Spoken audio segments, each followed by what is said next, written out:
go. Okay. Burnt.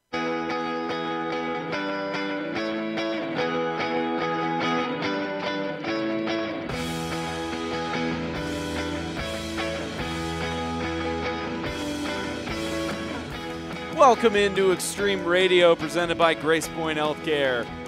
Go to GracePointeHealthcare.com, request your appointment online. Mention you're with 8-Man Extreme. You get $20 off your new patient office visit fee. GracePointe Healthcare. Modern medicine, the old-fashioned way. Spencer Tomset and Isaiah Austin, welcome to the only 8-Man football podcast that occurs on a Sunday. Spencer Tomset, Isaiah Austin, we got James Shannon in studio later. We're proud to go through all this week. A lot of intense action all around 8-Man football this past week, and the playoffs are locked in. We know who will be facing who for the MTAC semifinals, and we'll get to that later in the show. But first things first, it's time for us to recap what we saw from this past weekend. So again, helmet schedules top to bottom.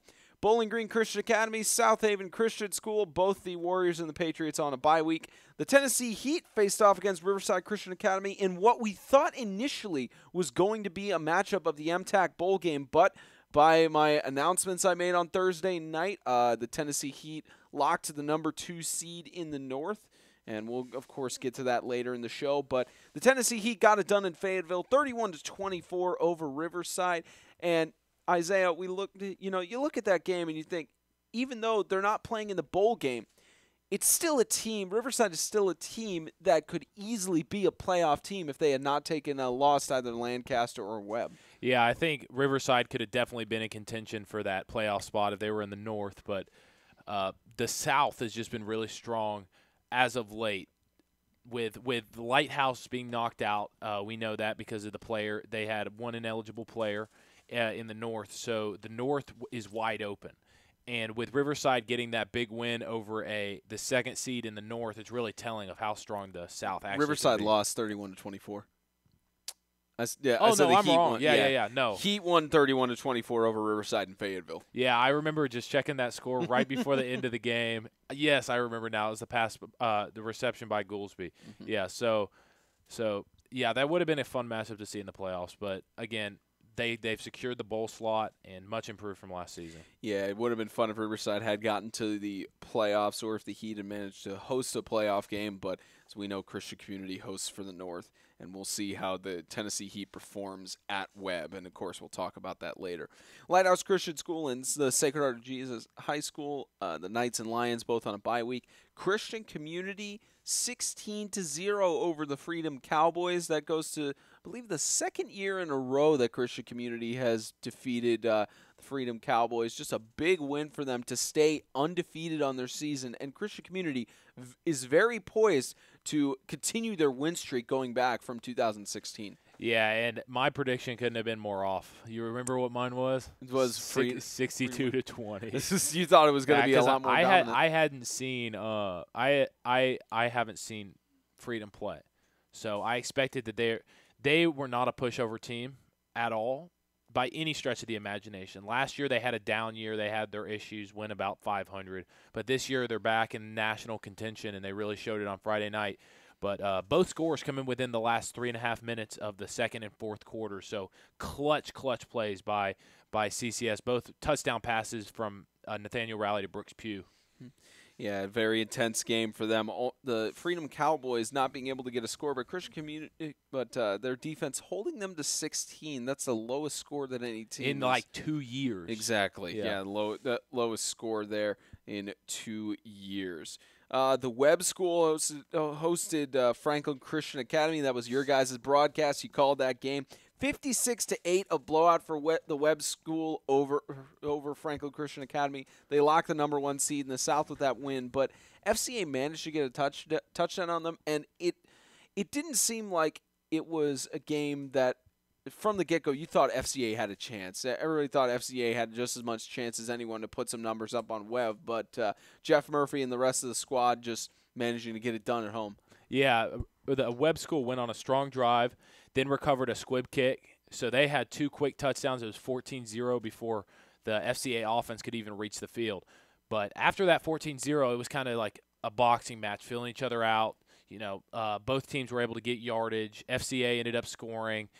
Webb's offense was good but not great, and immediately Webb, right after a drive by FCA about halfway through the second quarter, Webb turned up the Jets because they figured out their opponent and put the pedal to the floor and ran it up on them.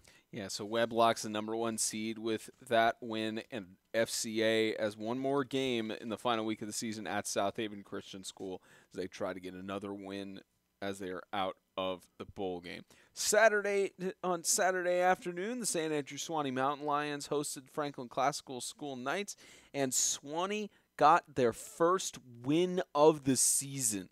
They won 23-0 over Classical, and of course Classical has had their struggles. They're looking for their first win as they go to Lancaster, and I believe there are. It's gonna be tough to pick that one up. It indeed, but as far as I know, they are trying to get one more game on their schedule to get a potential win. But great on Swanee and Coach Hargis and Tillman and the rest of the guys down there to finally get their first win of the season.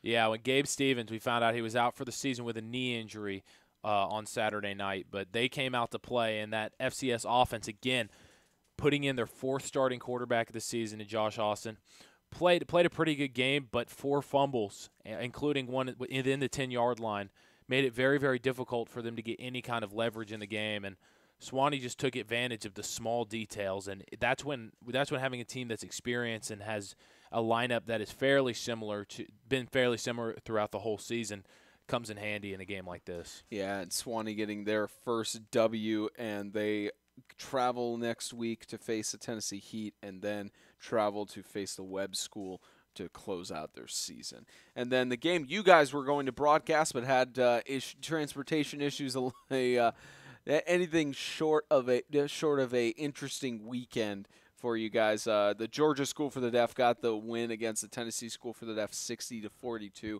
You guys were really looking forward to broadcasting that game, but just couldn't make it up to Knoxville. But, only an 18-point loss for the Tennessee School for the Deaf, and they have 2 more games on their season. Yeah, even though TSC took the loss, it still would have been a fun game to watch because, again, I've never been to a Deaf football game before, and it would have been an experience that I've never had before. But I really like those high-scoring games, 60-42. That's why I love 8-man so much because I love stats and I love offense. And that was, again, Saturday afternoon, that was a game if you're a fan of those things. Yeah, very, very fantastic. It was like that first game you and I called this season was Bowling Green FCA, so that was great for you.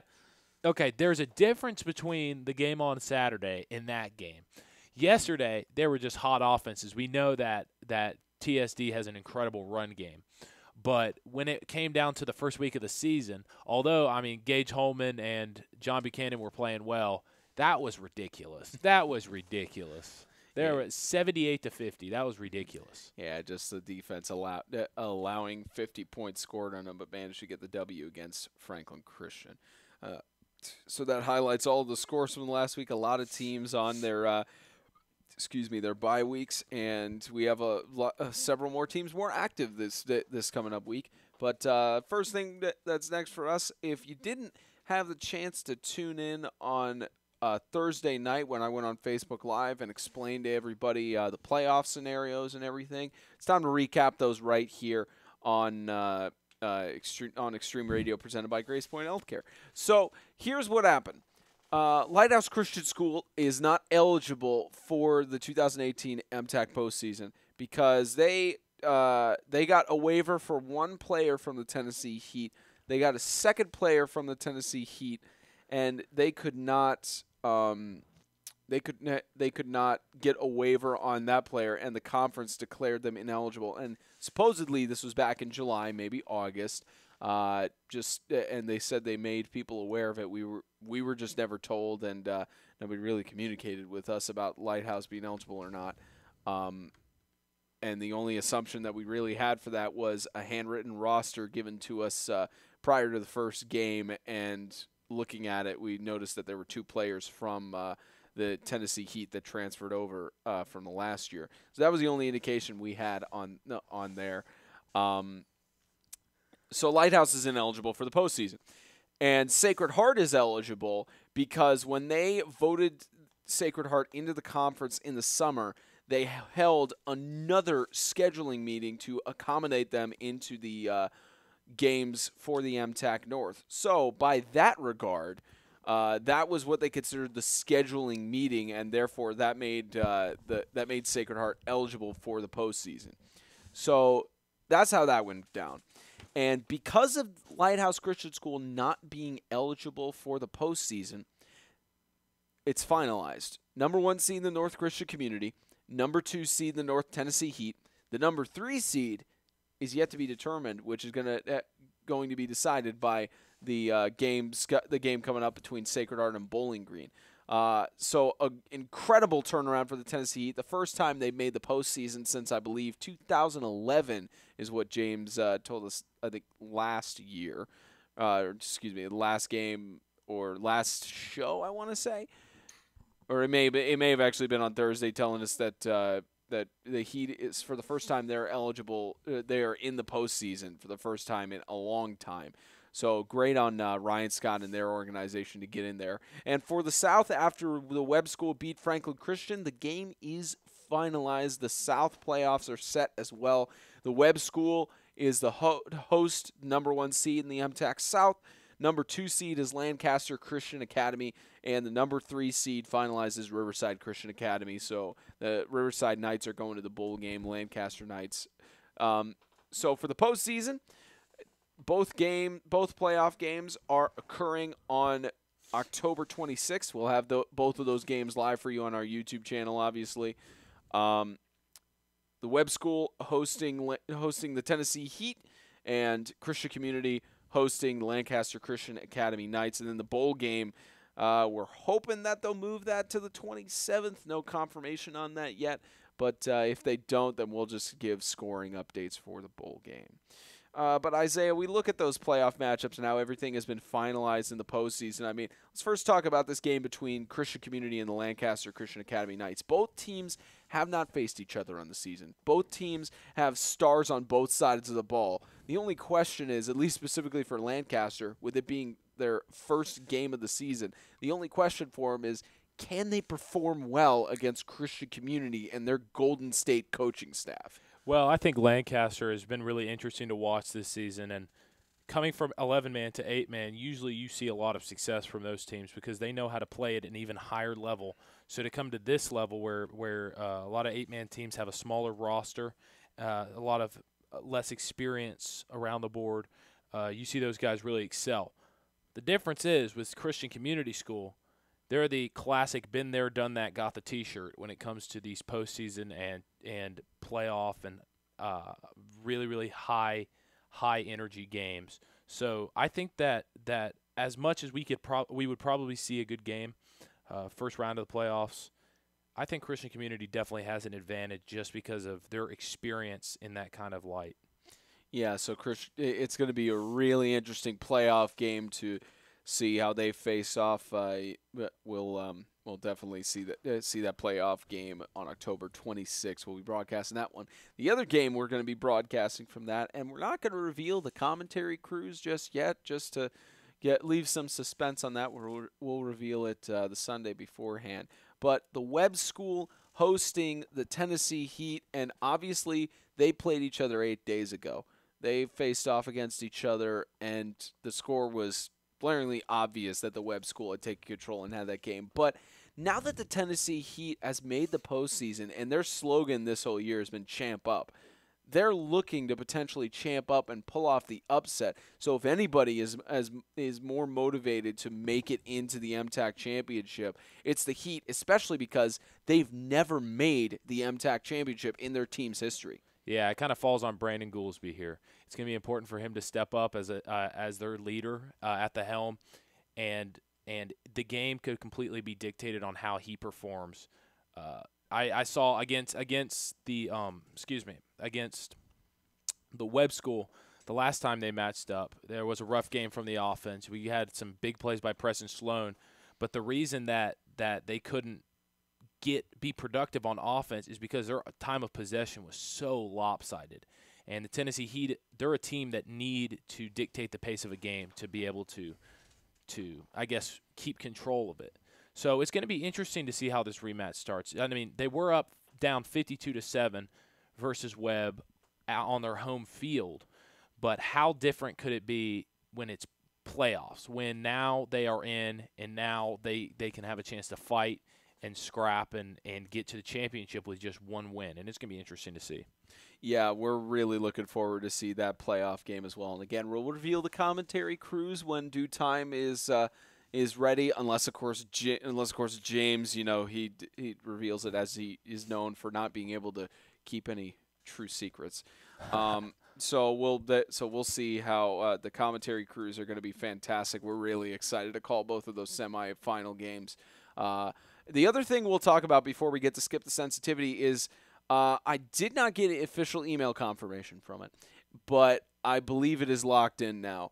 The MTAC consolation game, 3rd and 4th place game, and the MTAC championship game are to be hosted at the University of the South in Swanee, Tennessee. That's almost officially confirmed.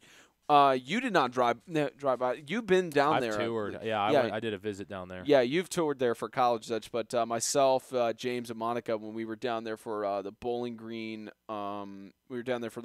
Swanee game. We drove past it after the game, and it looked fantastic. That stadium is going to be great. I think it's a really great move by the conference to finally host it at a college, and I'm looking forward to calling a championship game from that stadium. Yeah, I go down to Swanee a couple times every year and stay down there. Just a super, super nice area. And if is it confirmed that it's happening there? 95% chance.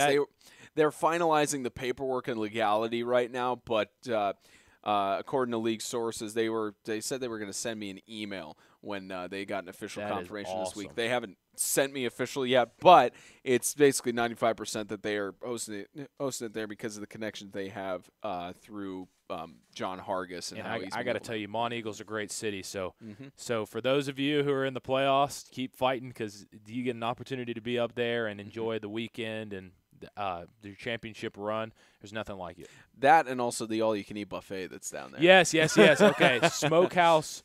Go to the Smokehouse. It will change your life, and it's not too overpriced. I mean, it's a little expensive. No, but you get what you pay for and more. You can put it in the backpack. I think it was like $14-15 for all-you-can-eat buffet on the weekends that's down there. Which, and you can just put the leftovers in plastic containers. Just a go box. You can get 5 meals for $14. If you bring all your plastic containers to the place and just pack all that stuff, they would never know. They just think you were getting your fixins. Especially if you put a pillow in your shirt, they'll think it's normal. They'll definitely know. It's like they figured it out. They just know exactly what it is. Hey, where can we seat you? In the back, in the shadow, just in the way back where no one can see the containers. Well, you bring you bring an actually really, really, really big guy, and he shields you while you put everything in into the containers. Who was the really big guy in FCS when you guys did that? I'm not telling you. I don't want to call him out. Okay, fine. You know who it is. Fine, myself. That was back then. I needed to lose some weight. Back then when you were pumping irons and fully. You're still pumping irons, aren't you? Yeah, but sophomore year I was pumping the mashed potatoes, mac and cheese, and pulled pork. Hey, mac and from cheese the is good. Smokehouse. Oh yeah, all of those are fantastic. I mean, try playing an entire game and putting up on that hot sauce and. Oh yes. The bus ride was not fun, especially with 20 high school boys in the back of a bus. Oh jeez. Oh man, that's good. That sounds fantastic. Man. That sounds fantastic and horrible at the same time. It's a good dilemma to have. Okay, we'll move on. Yeah, but it's the University of the South. Not 100% official, but they are hosting the MTAC third consolation game and championship game. We're really excited to call the games from there. All right, it's time for Skip the Sensitivity. So, all opinions James's own, as well as individually, it's all our opinions. 8-Man Extreme is a brand that's about the kids, but there are times where we need to express our own opinions, just like I did last week. And hey, I finally got the answers. People finally talked to me, so. Maybe I need to do that more often. Maybe as a neutral guy, I need to just be more aggressive. I don't know. But James's sole opinions. All right, James, so you saw the announcement on Thursday. You heard what I just said. Lighthouse Christian School is not eligible for the playoffs. And it was actually, when we were discussing this on seeing the roster, all of us noticed as a committee, we noticed that that there were 2 players from the Tennessee Heat that were on the Lighthouse Christian School roster. We noticed that. And I think we were waiting on official confirmation from it, and we didn't get anything until last week. No one told us anything about that news. So your thoughts on Lighthouse Christian School not being eligible for the postseason? Well, looks like James is having more technical issues per usual. Might help if he can unmute his microphone or something, but having technical issues in that regard, so hopefully James will get his microphone fixed in just a moment. I'm telling you, it seems the amount of technical issues that James has, it gets crazy. Yeah. Yeah. Let's see. I think we may have him back. James, you there? Still nothing yet. James? All right. There This he is is. not going to sound as good. I'm having to run off the phone. Laptop froze up on me. Yep, that's fine. That's fine, James. So, like I said, you saw the announcement last week. You saw all the information about it. Your thoughts on Lighthouse Christian School not being eligible for the postseason? It's crazy. Talking to my source, I was told that all the coaches and ADs were made aware of it, but obviously that's not the case, or people forgot. It's frustrating to have a lack of communication that happens, but I'm glad that people reached out. I mean, you straight up went off the top rope last week, and that was great. So to have people actually get back to you and be able to talk about situations, that was really, really fantastic. And you call me the stats guy, so here you go. Y'all were talking about Swanee's Field. It is the oldest football stadium in the South, and the fourth still in use, and the fourth oldest in the nation. It was opened in 1891. So pretty historic field to be holding the championship game. And they won the national championship in the early 1900s. Yes, they did. Yeah. Yes, they did. They beat they played Vanderbilt the first ever game, and Vanderbilt second. Vanderbilt won 22-0. So there you go. Yep, those are the stats on that. But anyways, on subject, yeah. So with Lighthouse. Lighthouse. So about the playoff situation. It's tough because on one hand, I want to be like, well, they didn't want to tell anybody anything. They didn't want to tell anybody. They don't want to put an accurate roster on Max Preps because somehow not putting an accurate roster gives you an advantage, or you don't have the time to do it, which both are very difficult to understand and believe. But anyways, it is what it is. And Lighthouse, the game against CCS in a couple weeks would have been super, super interesting if they were eligible. But now that they're not, it kind of loses. I mean, you could look at it from the rivalry perspective. You could look at it from the perspective of Lighthouse is going to try to give Christian community a loss, which is what the Freedom Cowboys tried to do Friday night. They were unsuccessful. So, I think it takes away from that last game of the season a little bit, and it's a different situation than we've had the last 2 years at least, maybe 3 years, because the playoffs are set now 2 weeks before the season's over. And so these next 2 weeks of games are just to finish out the season. So it's a little bit of a different situation that we're not really used to. I mean, I'm not arguing. I like it to not be as suspenseful. Everything's locked in. So now you can especially for us, we can start making plans even sooner as to how to best cover the MTAC playoffs.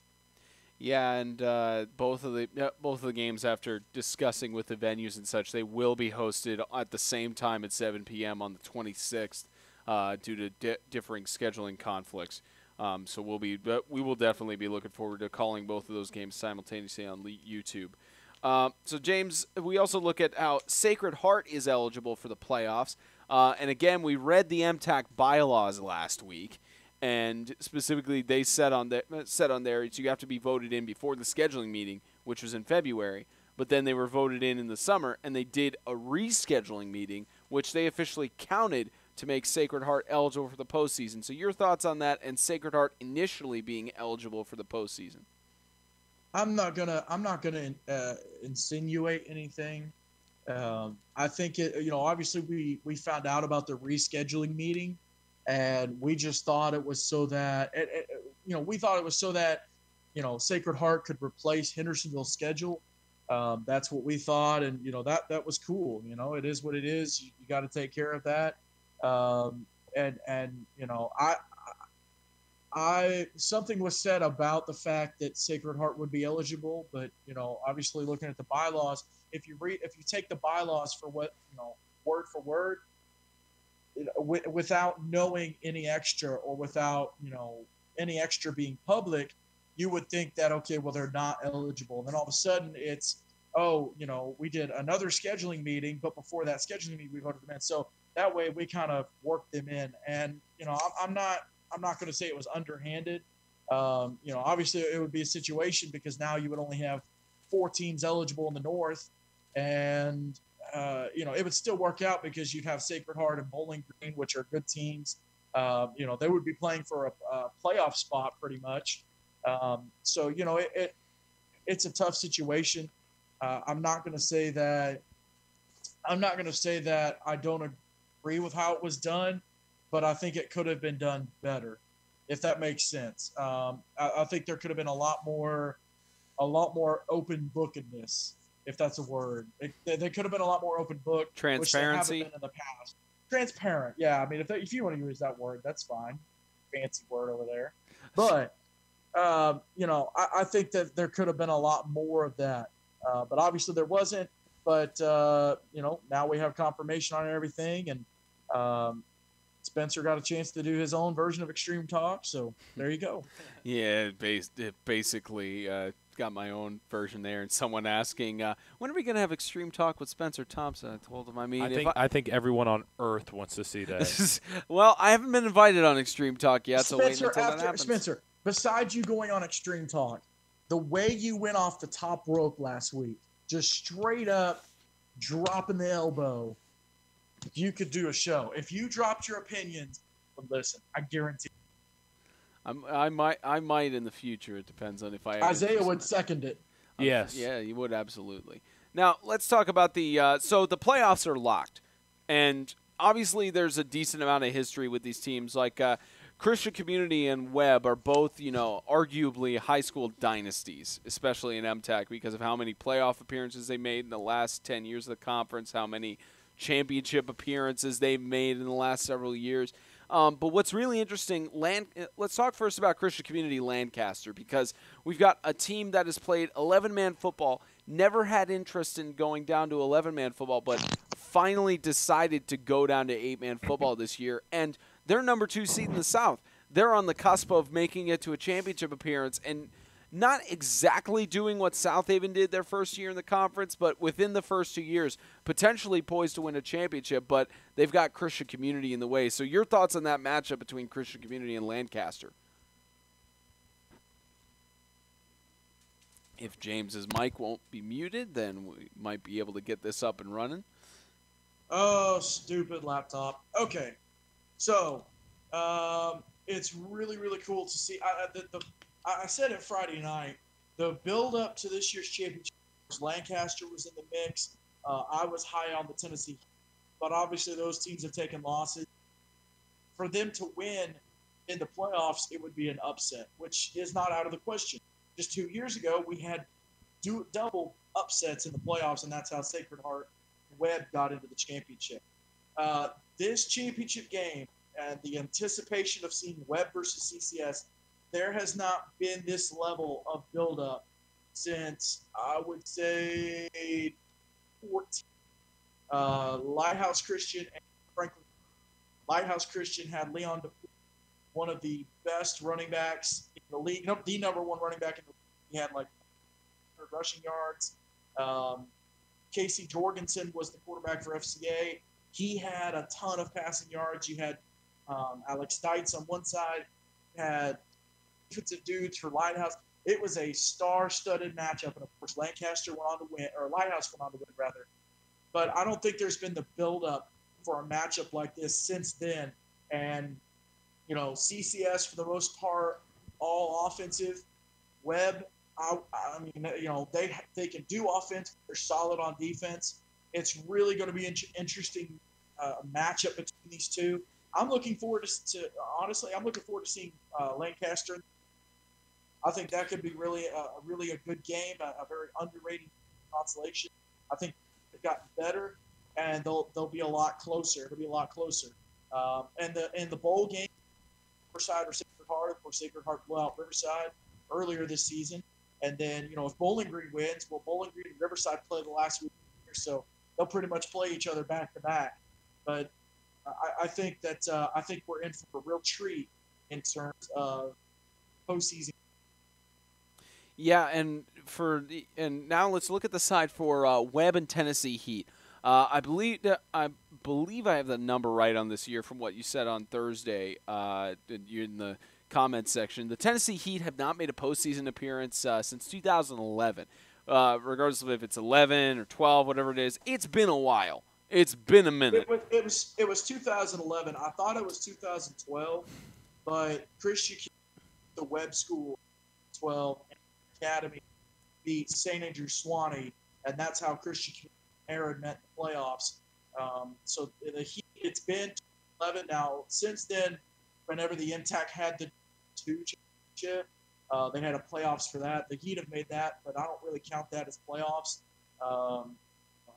Even if I was a player on those teams, those years, I still would not count that. So they have not made the playoffs since 2011. It's been a long time coming. They're going to have their hands chock full with Webb, and of course coming off a loss to Webb. Now they were able to hang with them for the first quarter, but Webb pulled away. It definitely hurts them losing Preston Sloan. I'm sure that they're going to appeal the ejection that happened Friday night for Preston. Well, they lost James Redding with a broke leg early in the season, but I'm sure they're going to appeal the ejection of Preston Sloan this last Friday night. I got a chance to see the video. Just a terrible, terrible call. It was head-to-head. It was called helmet to helmet. There was no helmet to helmet.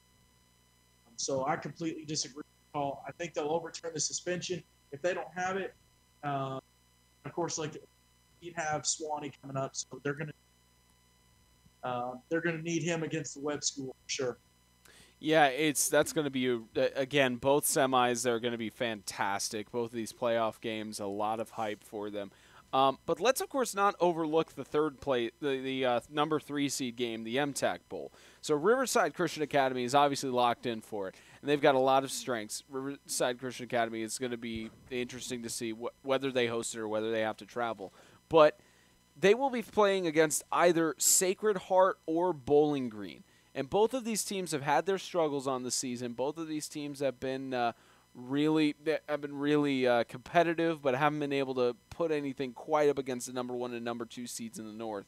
But Sacred Heart and Bowling Green face off to determine who is going to the MTAC Bowl, and it could very well determine the tiebreaker game.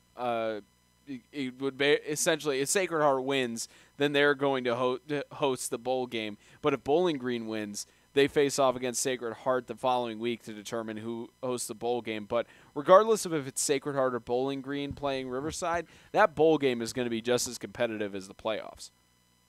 It's going to be fantastic. Riverside kind of had a little bit of a lapse in the second half. Sacred Heart was pull away. I'm interested to see how the side bowl matchup happens for the last 2 years. It's been a really great game, and so I'm excited to see how these teams match up, and obviously for Friday night we'll know who Riverside is. If it's Sacred Heart, probably going to have a little bit of an uphill. If it's Bowling, it might be a little more even. The crazy thing about Friday night is there's completely no idea which way that game, who's going to get. I think James having a little bit of connection issues there again, so he'll get connected back in. Can you hear me? There we go. How much? You said you were getting to the point of saying it might be a little bit more even facing off against Bowling Green. Yeah, it might be a little more even against Bowling Green, but crazy thing about the game Friday night is there's absolutely like myself, I have absolutely zero idea which way this game could go. because on one side you've got Sacred Heart, Jalen Brown, you've got Will Walker's receiver, Jake Keel's having a great year. You've got the silent killer, Will Hugley. But then on the flip side, you've got Tanner Brown, Riley Davis, Gage. You can't forget number one linebacker in the MTAC, John Stock. So it's undoubtedly. And Cam B has really stepped up on that line. So it's going to be a fantastic showdown. Freshman quarterback versus senior quarterback. Freshman leaders. Will Hugley is one of the top 5 linebackers in my opinion. John Stock is there. So this is going to be a massive collision. 2 teams with guys who aren't big, but they play big. So I'm excited to see this. It's going to be a fantastic bowl game, regardless of who faces off against Riverside Christian in the North. Now, you say you have absolutely no idea who's going to win that game on Friday. Well, you're going to have to figure out what idea you have because it's time for the predictions.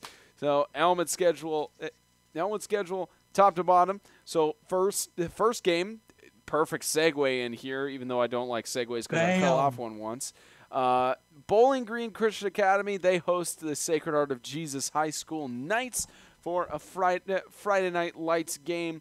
It's in October now. It's technically actually – I want to mention a song that Isaiah hates, and he'll start getting into tears if I even mention it. No, I already know what it is. Don't say it. He knows what it is. I'm not going to say it. The something of fall. Boys of fall. Don't. He's gonna. It could have been girls. Yeah, it could have been. And it could have been spring. It could have been. The spring of fall. Who names the song "The Spring of Fall"? I'm not that sad that golf ended. Because I can keep playing.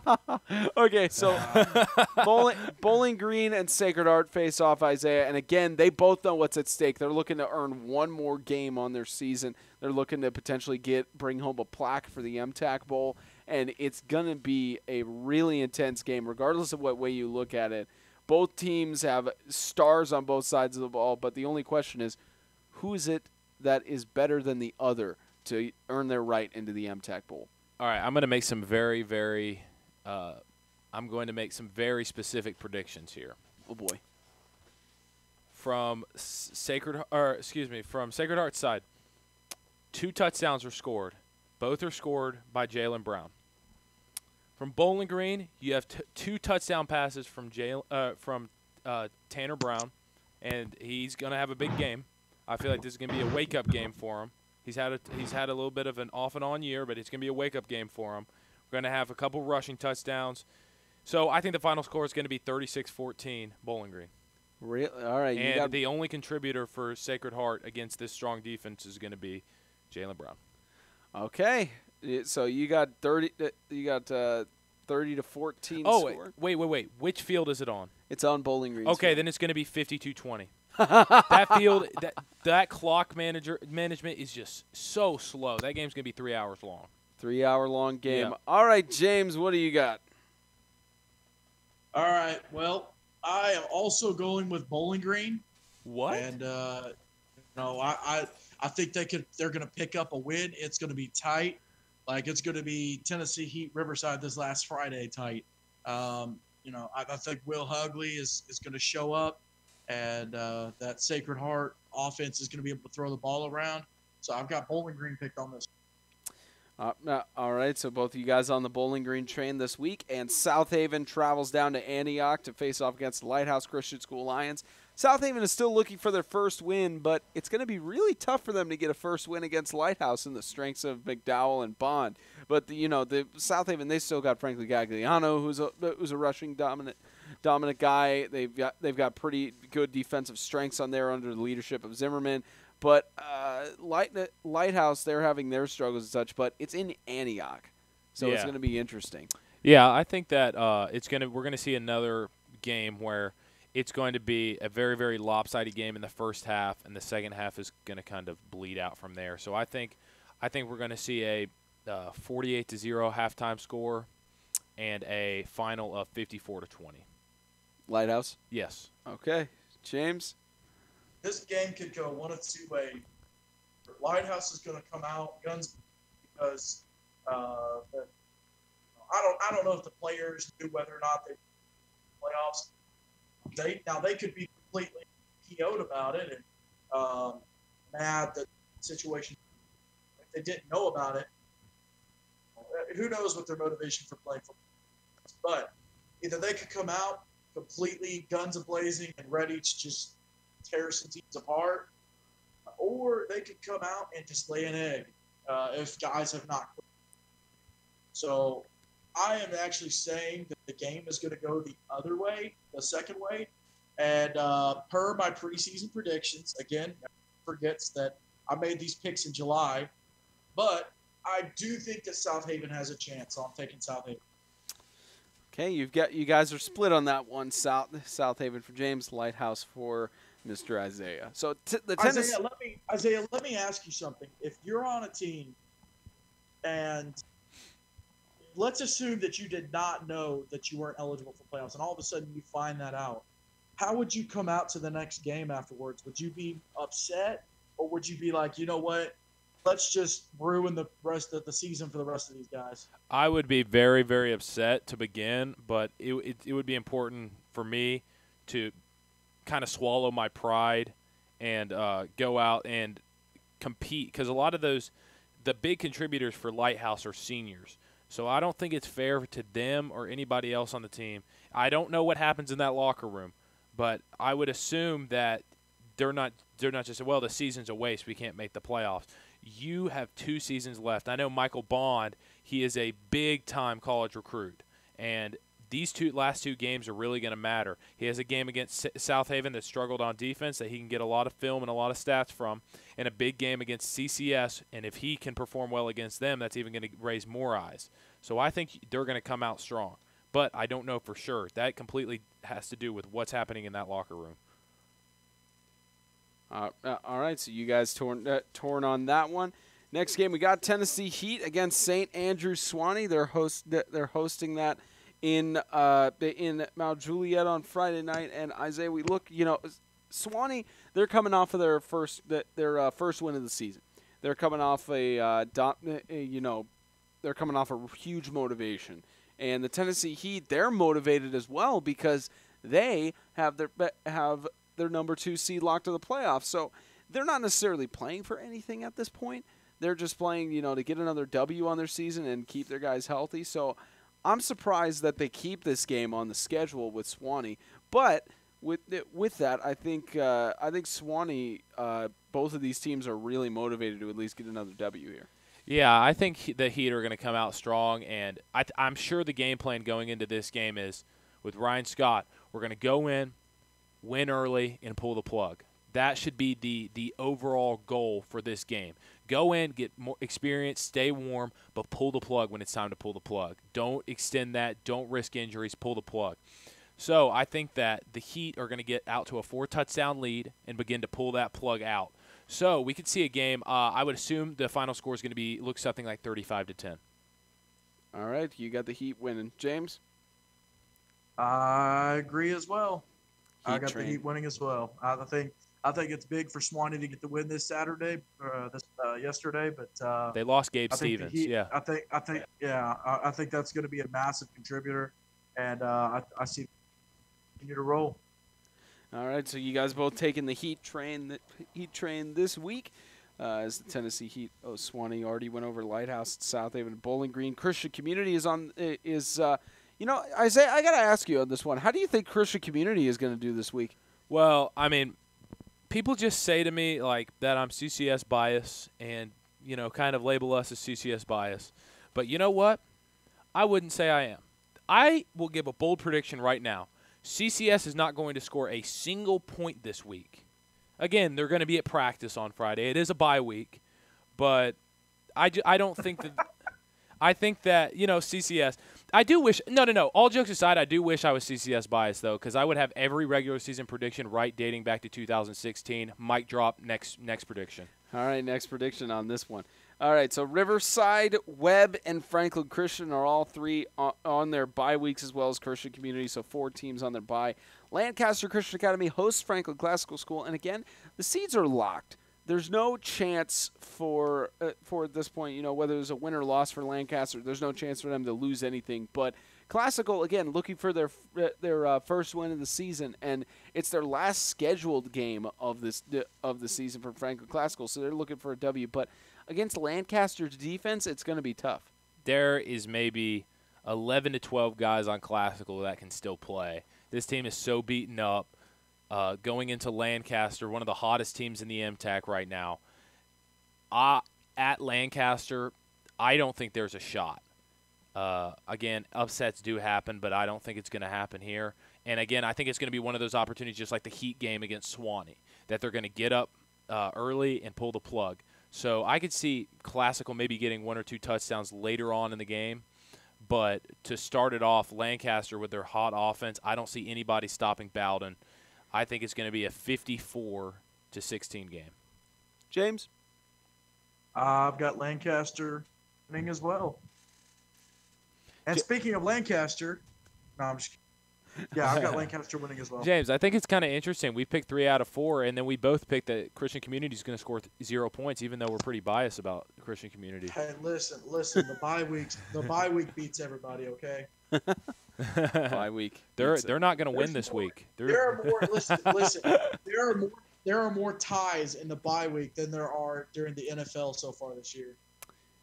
That's genuinely true. We've only had, what is it, 2 games have gone to a tie this year? I think it's 3, 2 or 3. Maybe 3. I think we're at 3. Yeah, we're at 3 games maybe. You want to know something crazy? Okay. We'll know about that crazy thing after our prediction for Tennessee School for the Deaf game. They're traveling to North Carolina School for the Deaf on the Thursday matinee. Well, actually not a matinee, just Thursday night. But Isaiah, Tennessee School for the Deaf coming off of a tough loss to Georgia School for the Deaf on Saturday. But they're looking for vengeance. They're coming back only about a 5-day rest, but they're looking for vengeance against North Carolina. I have absolutely no information on North Carolina School for the Deaf. I think it's going to be hard for Tennessee School for the Deaf on only 5 days of rest coming off a loss to go play against them, but I can't give a prediction because I don't just want to pull something out of a hat. Yeah, of course. You got anything, James? Tennessee. The Tennessee. Yay! Just go with Tennessee. Yay. All right, well, that wraps up our predictions for this week, and I feel like James is going to have a shameless self-promotion before we announce our extreme game of the week. So, all right, James, what's your shameless self-promotion this time? Oh, I have zero self-promotion. We won't be having an extreme talk this week, just with everything going on with the All-Star game, getting that situated. We're going to wait on that and not have a show. Actually, we won't have a show this week, and we won't have a show next week as well with the Thursday night game. So y'all are going to have to wait a couple more weeks for some extreme talk. But cool fact, the Heat, with a win on Friday night and a win next week against Tennessee School for the Deaf, they can have their first winning season 2011, which is also the last time they made the playoffs.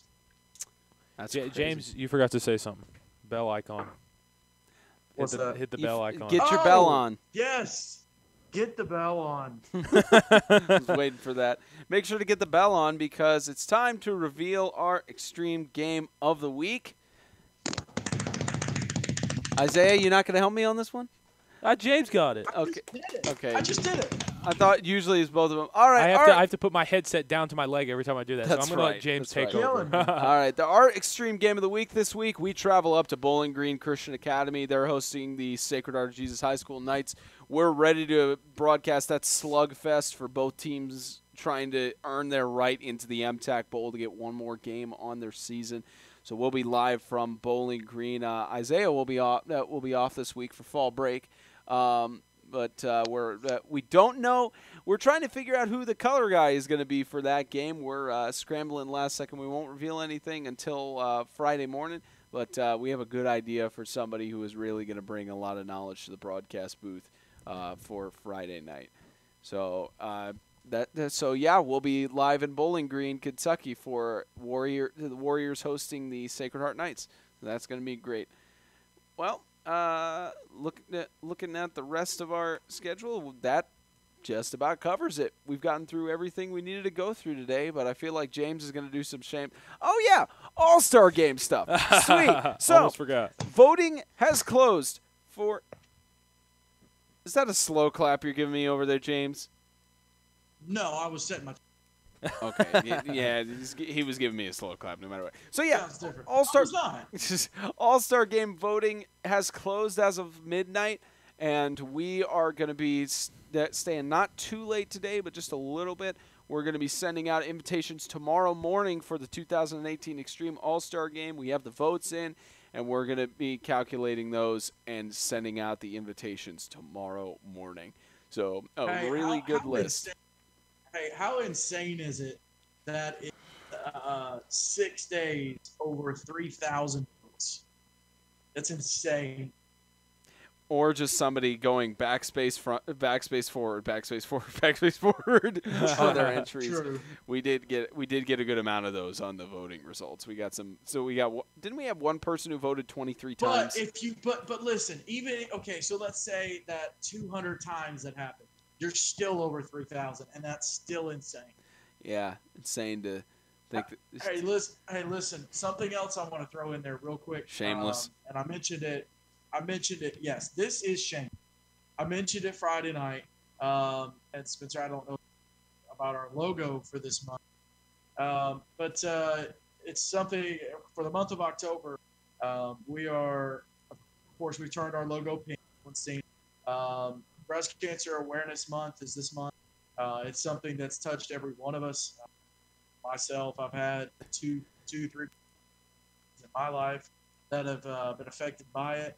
And so it's something that's dear to each one of us. Early detection is key, so just keep that in mind. But we're super proud to honor those who have won the fight with it, and to remember those who have not won the fight with it. Just bring awareness to this just ridiculous, terrible.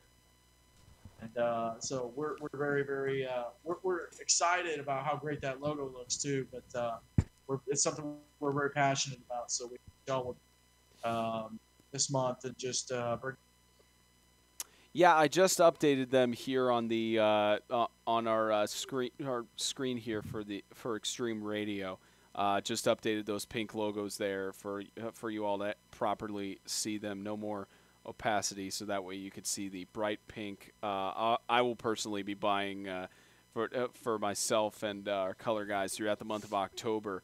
We'll be wearing those pink breast cancer awareness pins, whether or not during any of the broadcasts or anything we do for 8-Man Extreme. We'll be wearing those pink ribbons to raise awareness for Breast Cancer Awareness Month. And then it goes into No Shave November, which we don't have to do much for. I just have to put the razor down for 30 days. I don't know if I can do that. Just shave on Halloween night. Just that's what I do. I just shave. It's not going to change anything. I'm still going to look it's going to look disgusting. That's the point. It's to raise awareness for many different forms of men's cancer. How about I just like donate some money? Like you can do that. People look at my Isaiah, here's what you can do. So also in the month of November is Veterans Day, so you can just wear camo.